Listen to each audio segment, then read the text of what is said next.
Alors, quelles sont les étapes du projet entrepreneurial? Le projet entrepreneurial, c'est une succession d'étapes. Donc, je vais afficher le schéma tout simplement et on va voir chaque étape les unes après les autres. Donc, pour définir un projet, la première étape, c'est tout simplement l'idée. On a une idée de base. Tout projet a d'abord eu une idée sur un papier ou dans l'esprit d'une personne. Et cette idée, elle ne s'est pas construite comme ça.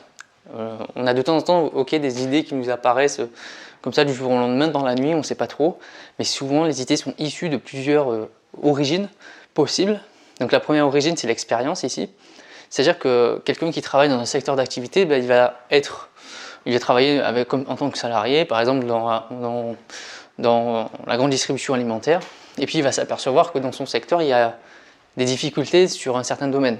Quelque chose où c'est pas efficace. Quelque chose où il manque des outils pour y arriver. Et donc à partir de là, grâce à son expérience, il va réussir à bâtir une entreprise autour pour justement trouver une solution à ce problème parce qu'il a eu de l'expérience par le passé. C'est le cas aussi des artisans qui d'abord commencent avec d'autres artisans et une fois qu'ils se sont professionnalisés, donc avec l'expérience, ils vont créer leur propre entreprise.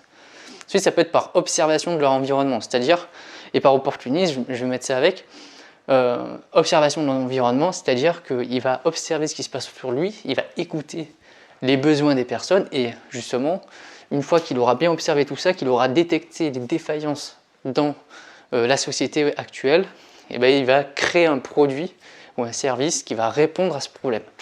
Ça, la plupart du temps, ce sont des personnes qui réussissent à bâtir des grandes fortunes en faisant ça, c'est qu'ils vont chercher un problème et à ce problème-là, ils vont trouver une solution. C'est de l'observation et de l'opportunisme aussi, dans le sens aussi où il y a peut-être la création d'un nouveau marché, comme c'était le cas du marché du bio au tout début.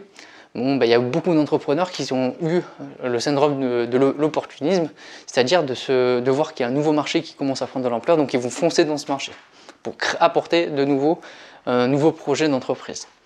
Et ça peut être aussi par innovation, c'est-à-dire qu'on peut avoir une idée qui n'existe absolument nulle part. C'est-à-dire que c'est vraiment un nouveau secteur, vraiment un nouveau produit qui n'a jamais existé. Alors là, il y a des risques. Il y a des risques dans le sens où on n'est pas sûr que tout le monde adhère, parce qu'on n'a pas forcément de référence. Par contre, il y a des très grosses opportunités si jamais ça prend. Deuxième chose maintenant, c'est l'étude de marché. C'est-à-dire qu'une fois qu'on a notre idée qui est bien conçue dans notre tête, il va falloir étudier le marché pour savoir si notre idée, elle peut bien s'adapter au marché actuel ou si elle peut apporter quelque chose. Ou est-ce que c'est faisable en tout cas. C'est des études un peu de faisabilité. Donc tout simplement, vous allez analyser l'offre, qu'est-ce qui existe aujourd'hui, quels sont les acteurs sur le marché. Ensuite, vous allez analyser la demande, c'est-à-dire qu'est-ce que les clients y veulent, qu'est-ce qu'ils attendent justement aujourd'hui dans ce secteur d'activité.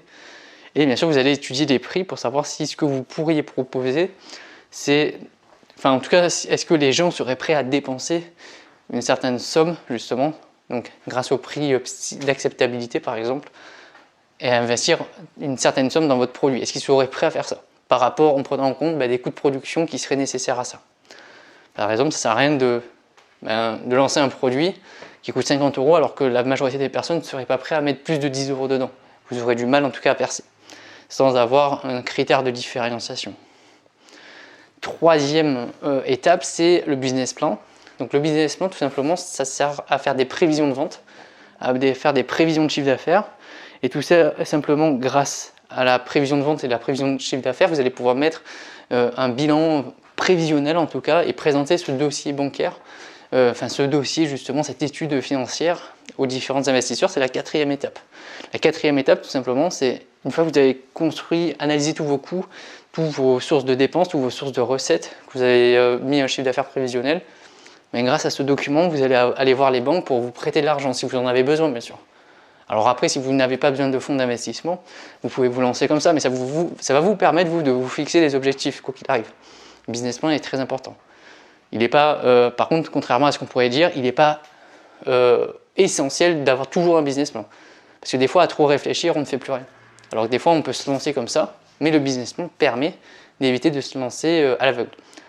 Donc du coup, je reviens au fonds d'investissement. Donc on va aller voir nos banques, on va aller voir nos actionnaires et nos investisseurs. Ces documents-là permettent justement de convaincre ces personnes-là dans la potentialité et justement la rentabilité possible de ce projet, est-ce qu'il est porteur ou pas.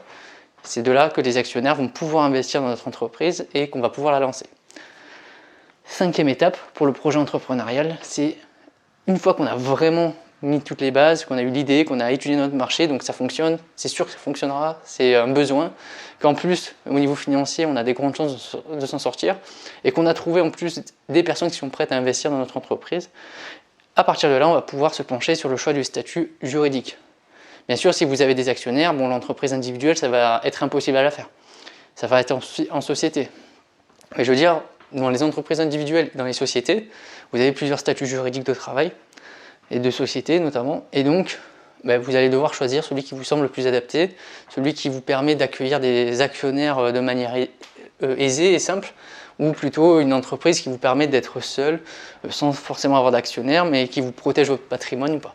Donc il y a plein de statuts qui existent, mais c'est pas très important de les connaître au niveau BTS pour la branche justement tertiaire, à part pour une branche plutôt juridique, où c'est intéressant de les connaître, mais sinon ça ne nous intéresse pas trop.